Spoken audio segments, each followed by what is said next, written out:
그러면은 이제 이런 관점에서 교회에서 이렇게 그 성도들이 그 말씀을 가지고 그래서 이제 사실 성경을 좀 깊이 묵상하고 같이 나누는 플랫폼들이 필요한데 지금 우리 교회 같은 경우는 1대1이 있고 아니면은 이제 가스펠 센터드 라이프라는 그런 프로그램이 있는데 사실 저는 개인적으로는 가스펠 센터드 라이프를 처음에 이제 들어와가지고 하는데 좀 처음에 되게 불편했어요. 뭐가 불편했냐면은 사실 지금 목사님 말씀하신 대로 이제 그 성경의 어떤 그 복음의 진리들은 우리가 성경을 대단히 통전적으로 읽고 그리고 이제 거치는 메시지 부분들이나 이런 것들을 붙잡고 늘어지고 고민하고 찾아보고 연구해서 목사님 말씀하신 대로 깨달아져 알아야 되는 부분들이 있거든요. 근데 그런 것들을 어떤 이제 그냥 어떤 일개 그냥 개인 목사님이 자기 나름대로 다듬어 가지고 그 내용은 대단히 좋아요. 대단히 좋은데 다듬어 가지고 이렇게 교재로 만들어서 이제 그거를 중심으로 해서 성도가 만나서 거의 무슨 뭐 16주를 이제 뭐 그 책을 보면서 나누는 게 나는 너무너무 이게 적응이 안 되는 거예요. 우리가 사실 복음의 오이를 깨달으려면은 정말 무슨 성경을 그 갈라디아서나 로마서나 아니면 복음서나 하나를 붙잡고 본문을 붙잡고 만약에 그 진짜 어떤 그런 플랫폼 안에서 성도들이 그거를 가지고 연구하고 씨름하면서 나누면 정말 많은 것들을 나눌 수 있을 것 같은데 그런 이제 이렇게 일차적으로 이렇게 가공된 책들은 여백이 없어요. 그러니까 그런 깊이 있게 나누고 생각하고 해석할 여지들도 없고요. 그냥 그런 게 되게 좀 이렇게 아쉽고 그래서 이제 이렇게 성도들이 교회 내에서 성경을 묵상하고 교제하고 하는 플랫폼들이 좀 어떤 식으로 돼야지 바람직한지 목사님 좀 의견이 어떠신지 좀 궁금하네요. 오케이. 1대1. 이건 제자 양육이죠. 핵심은 생명 전달이라고 그래요. 지식 전달은 아니다라는 얘기예요. 그리고 16주 동안의 관계의 형성이다. 이게 핵심이에요. 자, 그 다음에 GCL. GCL 교재는 핵심은 변화를 촉진시키는 대화. 변화를 촉진시키는 대화를 어떻게 해가느냐예요. 이게 핵심이에요. 그래서 가스펠 그리드라는 거는 틀이에요. 이것을 통해서 이런 개념을 통해서 대화를 통해서 내용을 통해서 복음이 어떻게 how the gospel works. 복음이 어떻게 역사하느냐를 대화를 풀어가면서 얘기하는 거예요. 어떻게? 하나님을 알아가고 내 죄된 본성을 십자가에서 만날 때 대속의 은혜와 하나님의 사랑을 경험하고 이것이 변화를 가져온다. 이 얘기를 하는 건데 이 얘기를 하기 위해서는 뭐가 필요하냐? 아까 얘기한 해석. 이거를 이 사람들은 이렇게 해요. 성경 대화로 시작하라 그래요. 나단이 와서 얘기한 사무엘 하에 야 부자가 이렇게 하고 저렇게 하고 저렇게 하고 했는데 그 안에 뭐가 있어? 살인. 너 도둑질 양을 뺏었어. 그러니까 내 배 갚아줘야 돼. 그것을 통해서 그것을 얘기를 하다 보니까 다윗이 자기가 저지른 죄가 드러났어. 성경의 본문을 가지고 해석하는 과정을 얘기하다 보니까 내 죄가 드러났어. 나는 못 봤는데 상대방이 얘기하는데 보니까 아이고 이거였어. 이렇게 되는 거예요. 그래서 이 대화, 이거는 해석의 과정을 얘기하는 거예요. 지금 우리가 얘기한 그런 과정을 GCL을 하면서 나눠야 되고 다락방에서 나눠야 돼요. 다락방에서 주일에 본문을 가지고 목사님이 이렇게 설교를 했는데 목사님은 불의한 재물을 분명히 워드로웨스 세상 재물이라고 했는데 왜 교재에는 불의한 재물을 하지? 이건 안 맞지 않느냐. 그런 얘기를 할 수 있어야 돼요. 그래야 우리가 바르게 터치를 받을 수 있어요. 지금 이 방법이 잘못됐어요. 성경의 이야기를 하다 보니까 뭐가 드러났어요? 하나님은 진실하라 그랬는데 내가 지금 가식, 아닌 척하고 살았어. 다윗이 뭐 했어요? 왕이니까, 내가 아버지니까 내 아들한테 화를 좀 내도 괜찮아. 그게 상처를 얼마나 줬는지 관심도 없어. 왕이니까 가서 뺏어왔어. 하나 죽였어. 뭐 어때? 이렇게 된 거야. 그게 뭐야? 드러나왔어. 합리화시키고 감춰놨던 것이 말씀 안에서 성령을 통해서 드러나왔다라는 얘기예요. 그때 이 과정을 통해서 뭐가 일어나요? 회개가 일어나는 거예요. 그래서 지시에서 이렇게 하죠. 일과에서 이렇게 얘기하죠. 복음이 능력이 되는 것을, 복음이 어떻게 일을 하는가를 십자가 도표를 통해서 시각적으로 보여주고 설명한다. 그런데 교재는 복음이 어떻게 일을 하느냐, 역사하느냐가 아니고 복음의 의미, 원리 있다고 식으로 얘기를 하고 있어요. 그러면 완전히 엉터리가 아니라 안 맞는 거예요. 복음이 어떻게 일을 하냐? 이렇게 했을 때 이렇게 일을 하더라. 근데 그러면 가식과 합리화 이런 것들을 내 자아가 어떻게 죽느냐? 3과에 가면 preach to me 이렇게 돼 있어. 그걸 선포라고 해놨어요. 선포하면가지고는 안 돼. preach to me, 나한테 설교하라, 나한테 가르치라는 얘기예요. 성경의 말씀을 가지고 나한테 가르쳐서 메시지가 나한테 들어올 때 내가 뭐해? 3과, 4과, 5과에서 회개, 우상, 내 죄가 드러나고 회개를 하고 마음의 우상이 뿌리가 뽑아져 나간다는 얘기. 그 다음에 7, 8, 9에서 내가 용납하고 용서하고 갈등이 해결된다는 얘기. 사랑 안에서. GCL은 틀이에요, 틀. 대화를 어떻게 해가느냐. 그러니까 그 자체만 가지고 교육을 하면 피상적으로 된다. 피상적. 복음이 어떻게 역사하느냐가 아니고, 야, 너가 오늘 누구 판단했니? 정죄했니? 난 안 했는데? 왜 했지? 이런 얘기를 서로 나누면 죄책감밖에 더 드러나느냐는 얘기. 방향이 잘못됐다. 성경의 말씀을 가지고 읽고 연구하고 해석하는 과정을 서로 나누면서 서로 보지 못한 것 보고 느끼고 깨달게 하면서 그 인사이트가 나인데 올 때 가식적인 내 행위와 내가 판단하고 정죄하는 내 의와 그게 드러나면서 회개 과정에서 정체성 이 확립되고 살아난다는 거예요. 대화야, 대화. 대화를 어떻게 해가느냐. 대화를, 변화를 가져오는 대화를 촉진시키는 방법. 그게 지시래. 그럼 이걸 어디에다 써먹냐? 1대1. 바로빵 할 때 써먹어야 돼.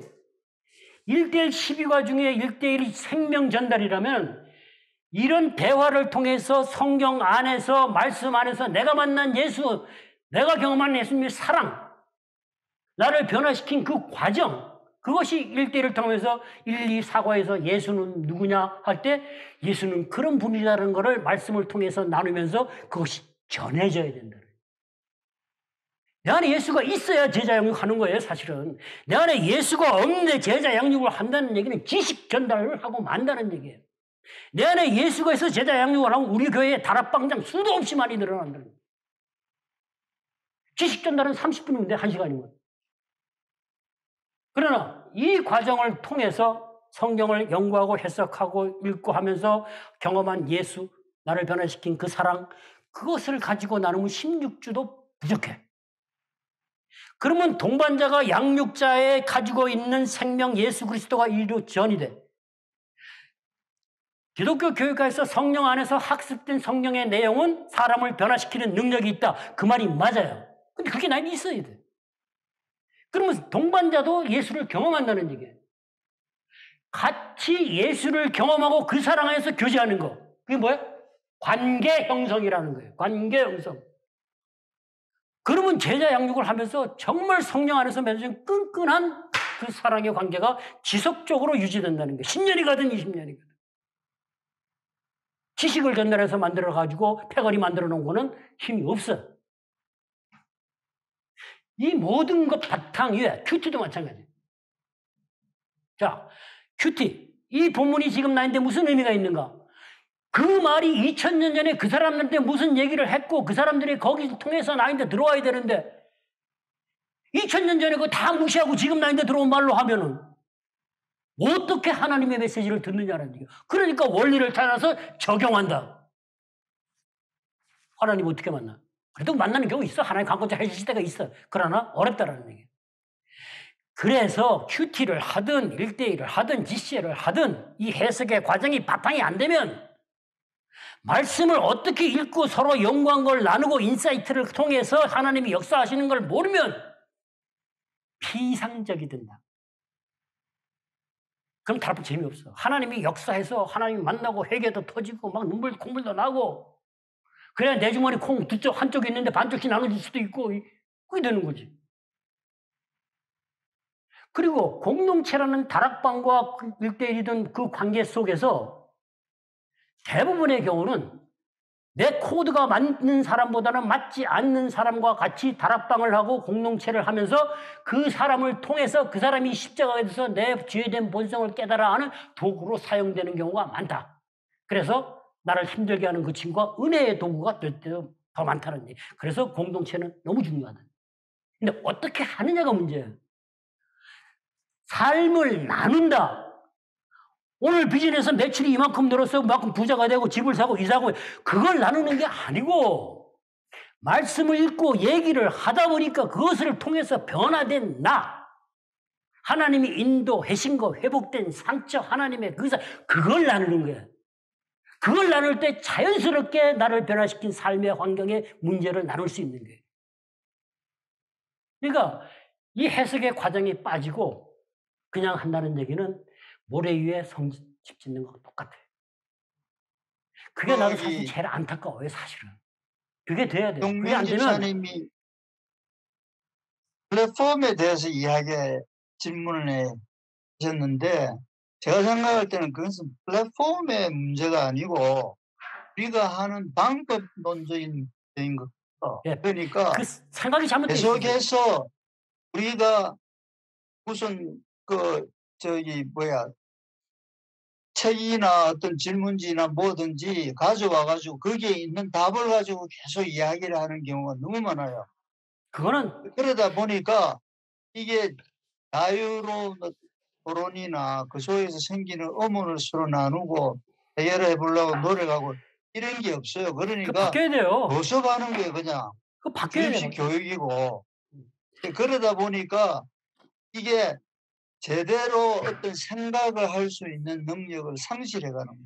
그건 맞아요. 저도 인정해요. 그러니까 제가 강의하면서 계속 하는 얘기는 생각해야 된다는 얘기예요. 지금 전 집사님 얘기하듯이 우리가 그동안에 이렇게 왔는데 이런 얘기도 있구나. 이것도 생각해 볼 필요가 있구나. 그것만 해도 돼. 왜? 얘기해 주지 이걸 안 해주니까. 그러니까 잘못된 방법을 가지고 계속 헛다리 짚고 다니는 거지. 그러니까 피곤한 거지. 그거 안 돼. 그럼 나도 죽겠어. 그럼 뭐 해야 돼요? 쫓아다녀야지. 이 집 설교 듣고 저 집 설교. 어제 유튜브 많은 게 좋잖아요. 그러니까 머리만 아파. 맨날 가짜만 쫓아다니는데 가짜 안에 진짜가 보입니까? 진짜를 알아야 가짜가 분별이 되지. 그래서 여러분들이 정말 우리 김병식 집사님이 요약해 준 그것을 많이 듣고 그 방법대로 따라서 해보시면서 하나님을 만나세요. 그거는 그 과정을 통해서 결국은 하나님의 선하시고 기뻐하시고 온전하신 뜻을 분별할 수 있다. 그래야 로마서 12장 3절 이하에 참된 그리스도인으로서의 공동체를 세워가며 같이 자라가며 세상 밖에서도 제대로 살아갈 수 있다. 그래서 하자는 겁니다. 여러분들이 하셔야 돼요.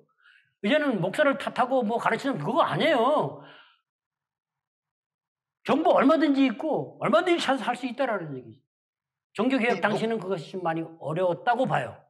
그러나 지금은 목사님을 아니다. 탓하는 건 아닌데 저는 탓하는 게 교회 시스템에 문제가 있다 이거죠. 있어요. 그거 누구나 다 아는 거고. 그러니까 지금도 초등학생들도 아마 우리 교회에서 우리가 배우는 것보다는 훨씬 나은 수준에서 배울 거예요. 그저 우리는 주입한 거 가지고 그 안에 틀 안에서 외우고 학습하는 데 바쁜데 제가 예를 들자면은 다락방을 하면서 다락방 교재가 나온 거기에 답에서 벗어난 왜 그래야 되느냐, 왜 이렇게 생각할 수 없느냐는 이야기를 하다가 결과적으로는 굉장히 안 좋게 끝났어요. 그러니까 이거는 말하자면 교조주의로 학습시키는 거지 우리가 스스로 생각하고 판단할 수 있게끔 안 만들어주는 거예요. 그러니까 이런 시스템 안에서는 자유로운 사고가 자리 잡을 수가 없어요. 자, 그러니까 결과적으로는 맹종하게 되고 맹종하다 보니까 오늘날 우리 한국 교회가 이런 식으로 흘러가는 거죠. 예, 인정해요. 그럼 그렇다고 거기 빠져 그냥 있을 수는 없잖아요. 그렇죠? 그대로 이제는 봤어, 알았어. 그럼 어떻게 해야 돼? 그러면 이 방법으로 가라는 얘기예요. 해보라는 얘기예요. 이제는. 저 탓만 하고 있지 말고 저거는 저거대로 둬. 방법이 없어. 내가 대빵이 아니니까. 전시판이 대빵이면 가능할 거야. 근데 안 되니까 스스로 각자가 이 방법을 찾아서 하나님을 만나면서 그 영향력을 끼쳐갈 때에 하나님의 역사하심을 우리는 봐야 된다는 얘기예요. 그러니까 교회가 이렇고 풍토가 이렇고 문제가 이렇게 있으니까 그럼 나는 어떻게 나도 그냥 가만히 있어야지. 아니지. 그거는 그거야. 잘못됐어. 잘못됐으니까 우리 바른 길 찾아가자 이런 얘기예요. 근데 목사님, 근데 이게 그 말을 이제 왜냐하면은 목사님들은 기본적으로 그 성도들이 성경을 해석하는 거 아니면은 그거를 뭐 아무 가이드도 없이 나누는 거를 대단히 위험하게 생각을 하시는 것 같아요. 그냥 대부분이 왜 그러냐면은 다락방에서도 예를 들어 뭐 교재 외에 다른 성경 공부를 한다든지 뭐 하면은 공동체장에 뭐 아니면은 목사님의 허락을 받고 해라. 그러니까 그런 게 뭐 그러니까 이제 그 일단은 뭐 공부를 한다 그러면은 되게 좀 뭐 이렇게 위험하게 아니면은 좀 이렇게 생각을 하시고 그러니까 이제 그냥 그러니까 전 목사님 말씀하신 대로 진짜 베이비시팅 하는 것 같은 뭐 교재나 아니면은 뭐 그런 이런 거나 가지고 그냥 단순하게 뭐 나누는 거 그 정도 현상 유지를 하도록 플랫폼들이 만들어진다니까요. 야, 그러니까 지금 아까 가스펠 센터 드라이브도 말씀드린 게 그러니까 다 의도도 좋은데 아니 그러니까 그냥 본질적인 그 가장 큰 의문은 해결이 안 돼요. 아니 왜 그러면 그거를 그냥 성경을 가지고 성도들이 연구하고 묵상하도록 하는 플랫폼을 그냥 하도록 하면 되는데 그 BSF나 이런 미국에서 그렇게 하는데 되게 많거든요. 굉장히 잘 되고 잘하는데 왜 우리 교회에서는 그런 게 안 되나 하는 그런 부분이 있더라고요. 교회가 지금 김동명 집사님 하신 대로 우리가 지금 전시판 그렇게 흘러가면 성도들을 우매화 하는 거예요. 사실은. 그건 안 되는 거예요. 위험하다. 그러면 바른 방법을 해석하는 방법을 가르치면 될 거 아니에요. 안 그래? 바른 방법을 가르치면 돼. 나도 그 생각했어요. 성경을 읽으라 그러는데 도대체가 교회로 왔는데 어떻게 읽으라고는 얘기 안 해주고 무조건 읽으래. 기도도 무조건 하래. 나보고 어떻게 하라고. 저는 그게 제일 힘들었어요. 마찬가지예요. 바르게 가르치면 돼요. 해야 돼요. 위험하다? 그럼 누가 하면 안 위험합니까? 자, 누가 하면 안 위험합니까? 그거 물어볼게요. 그렇게 물어보세요. 다행히 우리 교회 담임 목사님은 성도가 해석하는 거 오케이. 부정 안 했어요. 제가 그거 물어봤어요. 또 다른 부목사님들 몇 사람 물어봤어요. 이 얘기 합니다. 우리 교회 안에. 그럼 제가 30분, 1시간씩 떠들어야 돼요. 아니에요. 해야 돼요. 제 얘기가 아니고 성경이 그렇게 돼 있어요. 위험한 건 바르게 가르치면 돼요. 본문을 바르게 가져가면 안 위험해요. 자기 나름대로 엉뚱한 소리 하면 위험한 거지. 지난번에 다락방 교회에 불의한 재물, 지침서. 불의한 재물을 가지고 나를 위해 쓰면 안 되고 다른 사람을 위해 쓰면 그게 지침서로 나온다면 그거 미친지. 욕 나오려고 그러네. 그거는 여러분들이 얘기를 해야 돼요. 성경이 가만히 있으면 어떡하라는 얘기야. 해가지고 거기 목사님들이 함부로 그런 이상한 지침서를 못 내놓게끔 해야 돼요. 그럼 성도들이 얘기를 해야지. 왜 얘기를 안 해? 그래 놓고 뭘 얘기를 아무 얘기도 안 하고 뒤에 가서 꿍시렁 거리면 어떡하냐는 얘기야. 자, 그래서 결론은 여러분들이 하셔야 됩니다. 방관하지 마시고 참여하시고, 그렇게 하기 위해서는 여러분들이 예수를 만나야 됩니다. 그리고 변화를 받아야 됩니다. 그래야 있는 자리에서 하나님의 뜻을 분별하고 그 자리에서 해야 할 일을 해 나갈 수 있어요. 내 생각, 내 감정, 내 욕심이 아니라 하나님의 뜻을 분별하고 해야 됩니다. 그래서 성경 해석하자는 겁니다.